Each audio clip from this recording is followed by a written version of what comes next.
Alright everyone, let's take a look at Deadpool the video game for PlayStation 4, released on, well, pretty much almost every console, PlayStation 3, Xbox 360, Xbox One, so, and yeah, there's going to be obviously some spoilers in this, so if you don't like spoilers, then don't watch the rest of the video. Otherwise, let's get our tacos and chimichangas out. Let's get to it, shall we? First of all, if you notice, yes, this is not a movie tie-in game, even though the movie was, as you know, a big hit, and I was a big fan of it. It has a lot of that fourth wall humor, well, just like the movie, right? No, again, not movie tied in. It's obviously a video game of its own, which the story goes around Deadpool himself, in which he's trying to make a video game. Yeah, you know, a game within a game, if that makes any sense. So, even though, as I said, it's not movie tied in, it definitely has a lot of that fourth wall humor that you will enjoy out of this game as well, even though of course Ryan Reynolds is not the voice actor, even though of course he played Deadpool in that crappy X-Men Origins Wolverine movie before doing the critically acclaimed film of his own. This time it's voiced by another voice actor, I forgot what his name is, but I think he does a pretty decent job. You know, has a lot of swearing, and that's pretty much Deadpool's character right there. So if you want to complain about the M for Mature rating, then too freaking bad. I mean, that's like complaining about the film being R-rated. I mean, that's Deadpool's character right there. He is obscene, and he is funny. That's the kind of humor you expect out of this game. And it's got a lot of it. I mean, yeah, at the beginning, of course, you're in his apartment, and it's just fun to walk around and, you know, free roam around. You can eat pizza, drink stuff out of the refrigerator, wash dishes, pretend to play guitar, make inflatables. I'm not sure what purpose that really has, but you can also go on the computer, and I'm assuming he's going on the internet. I'm not going to really say, and you can already guess what kind of internet websites he's looking at. You can even make obscene prank phone calls. Yeah, seriously, you could just stay on the line for a long time, or you could just hang up right in their face as soon as you want to hang up. It's pretty funny. Christ, you can even go in and kill germs by washing your hands and even take a crap. Ugh, okay, what the hell have I got myself into? Well, thankfully they censor that, but yep, it's a lot to do in here. Of course, when a girl's at your door, who is pretty much bringing the transcript to your game that you're hoping would be a huge hit, or at least the way you want it to be, you can either keep her waiting by, well, slamming the door in her face. Or, yeah, either way, she'll just be standing there. Well, until, of course, Deadpool accepts his package, which, of course, is his game transcript, which is, of course, not the way he likes it. He realizes the studio's screwing him over, so his conscience tells him, take matters into your own hands. Yep, can't say much more. This is a game within a game. The fourth wall humor is just mind-blowing. So, what do you gotta do? Well, this is where all the adventure starts. In the sewers, out of all places. Okay, not exactly the most riveting or expected location for a Deadpool the game to start, but, well, I guess the movie didn't exactly have a most riveting location either that he fought in. I'm almost expecting to see the Ninja Turtles show up at any point, but no, they don't. That would be going a little too far.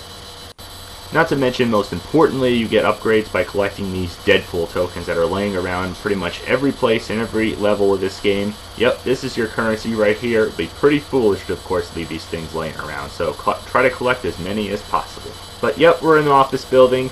Make your way through. Try to restore power and, well, get the elevator working so you can get up there, get up the elevator, and, well, get to the top of the building. Ooh, God, I got my worst case of vertigo here. Thankfully, Deadpool doesn't. I mean, that guy's got some balls climbing up here, right? Yep, you know, you got your basics. Wall climbing and jumping and so forth. Trying to avoid a gunship chopper before hijacking the damn thing. Yeah, this could take a little bit of time and patience and trying to get used to, but damn, literally, he hijacks the freaking thing if you make it this far. And, yep, as you guessed, use the gun turret to take out a shit ton of enemies. God damn. That's awesome. Then, of course, you get shot down, and then, well, back in the office building you go to, as you guess, take out another onslaught of enemies. Yeah, some parts can be pretty tricky, and there's, like I said, a shit ton of enemies to try to take out. So, yeah, this can get a little monotonous. And, well, like I said, this is just the beginning here. You got loads and tons of levels, and some of them are cool and basic like this one, and other ones go from, well, disgusting and strange to just straight up weird. Even the cutscenes, too, as well, get really strange.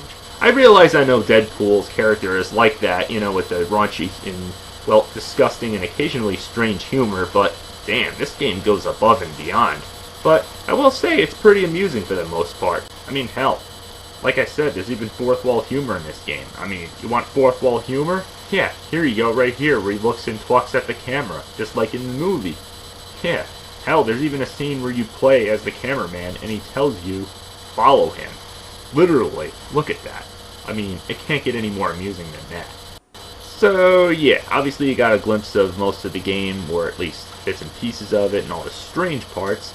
Now the basic levels are, as I said, in the office building, knock this guy out of the freaking window, which is pretty hilarious, I have to say. Of course, you meet up with most of these X-Men characters, like Wolverine and so forth, and of course you take their X-Jet and, well, crash it into Genosha. Yep, a big rundown city, and, well, what do? Take out more enemies! Yeah, and work this big contraption, which is the remains of a Sentinel. Obviously, it's more comic book-like, not like Days of Future Past Sentinel. Yep, there's plenty of contraptions, plenty of variety in this game, as well as monotonous enemies slashing and shooting. And yeah, obviously it's not the only time you're going to be revisiting the sewers. Hell, there's even one part where you have to, platform jump and obviously time it like a pattern to get over what looks like acid, but in my opinion, it's more like acid-like crap, or piss, or whatever. Yeah, come on, you're in a sewer, what else could it be? And that's not the only time you do platform jumping. Hell, there's this part in Genosha, which I should have addressed before, where you platform jump all the way to the top. Again, you have to time it at a pattern basis. I mean, hell, you not only revisit sewer levels, but you also revisit these same kind of levels with all run-down buildings and so forth, and yeah, I know, it could be the same repetitive kind of crap, but I think it gives a lot of variety to it as well. Lots of different enemies, lots of different challenges that await, lots of different weird cutscenes and so forth. So, as well as be getting monotonous and repetitive, it does get pretty creative as well as strange and amusing. Yeah, the innuendos in this game are, well, pretty inappropriate, but that's what you'd expect, as I said, out of a Deadpool game. Yeah, one innuendo's right there. How about a scene where him taking a piss next to a bunch of other guys? Yeah, what a guy, right? You think that's strange enough? How about a scene where he's on a freaking boat in a carnival? Oh, before that, you gotta wait on freaking line. If you don't want to wait in line, you can just cut through and kill all the other people in line and just make your way through and play this really strange carnival game. Okay, I don't really get the point of this. It's obviously all delusional stuff with him and this daydream where he's trying to pretty much make out with all these women. What a guy, right? Can't say much more there. Hell, there's even parts where these guys are trying to kill you, and what are you trying to do? You're trying to just get the thinking minecart ride to work. Yeah, a minecart ride in a Deadpool game. Yeah. What the hell is this? Deadpool or Indiana Jones and the Temple of Doom? I'm really confused there. Anyway, I did mention you meet up with Wolverine. You also meet up with Cyclops, and Domino, Colossus, and even Rogue. Not only you meet up with her, you actually have to rescue her. That's right, she's the damsel in distress. And, well, yep, of course, I should have addressed this earlier. Sneak attack, or stealth attack as most people would call it. You learn this earlier on in the game, and this part especially, it's most important because, well, if you get caught, then you're done for. So, yep, you have no choice but to sneak up on enemies, and, well, some of them are pretty cool, actually. There's several different types, actually, so, yep, you're basic with the swords. There's ones with the guns. So, yep, this one you have to sneak up on. This could be a little tricky, but once you get through it, you think you got this guy, which is obviously your main enemy of the game. Yep, you got boss fights in this game as well. I should have addressed this too and get this out of the way. Yep. You got, of course, Vertigo, who obviously, well, as you guess, gives you your worst case of vertigo and, well, causes you to pretty much go all delusional and crazy. You know, giving your worst case of, well, as you guess, vertigo. Well, okay, she's not actually a real boss fight, but she is one of the villains in the game. I'll give her that.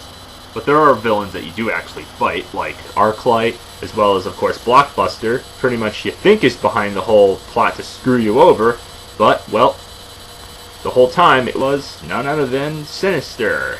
Yep. So, yep, you see him not once, but, well, several times, I should say.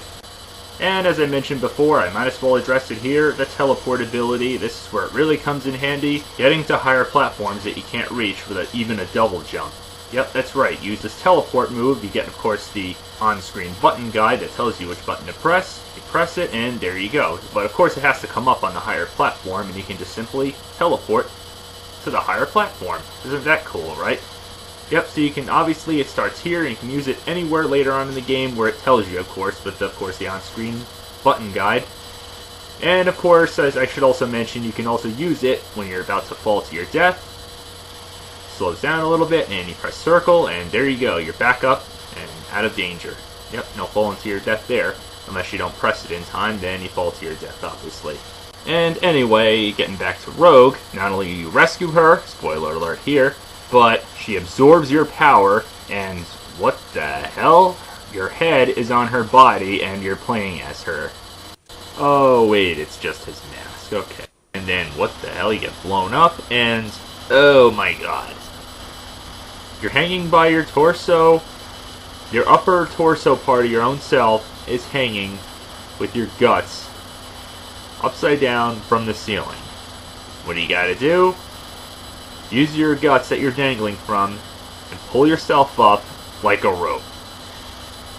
My god, is that gross, but awesome. And yeah, of course you also do get mini-boss fights too as well, which some are cool, but most of the time you end up fighting pretty much the same enemy, just with a different power. But most of the time they're these big, muscular type guys, which the only cool thing is once they drop their big gun, yeah, it's best to obviously save your machine guns or any of your guns for these guys because, well, pretty much they'll ram you and try to beat the shit out of you, but they're not too hard to take out. But yeah, as I said, they drop this big machine gun, and damn, that is awesome. The only thing is, though, obviously you have to drop it to use any of your main weapons. So, and obviously it has limited ammunition. And one major flaw that you probably noticed as well is the constant freezing. I don't know if this happens to every other version of this game on other consoles like the 360 and so forth, but yeah, it happens so often on this PS4 version. And no, my game disc is not defective, and it hasn't frozen completely that it, having to restart the game and that kind of bullshit, but it is pretty annoying. It not only does it during gameplay, but it also does it during the cutscenes. I mean, come on, this is annoying. There are also other features and different modes of gameplay, but I think I've said enough. It's a pretty enjoyable game. As I said, has the right kind of humor, and it's a pretty nice lengthy adventure. So, if you're a Deadpool fan, I would definitely check this one out. But if you're expecting something more like the movie, you might want to check out X-Men Origins Wolverine. I mean, yeah, crappy movie, but makes an awesome game. Especially being that it's Emperor Mature rated and that the movie was PG-13 rated and didn't feature the blood like in this game. Yeah, kind of ironic, right? So, I'd say for the most part, definitely check it out. If you didn't like it, that's fine, but I'd say it's pretty decent for the most part. So, give it a shot if you want to. Otherwise, my final verdict is just a plain 2-year emotes up. Pretty decent game.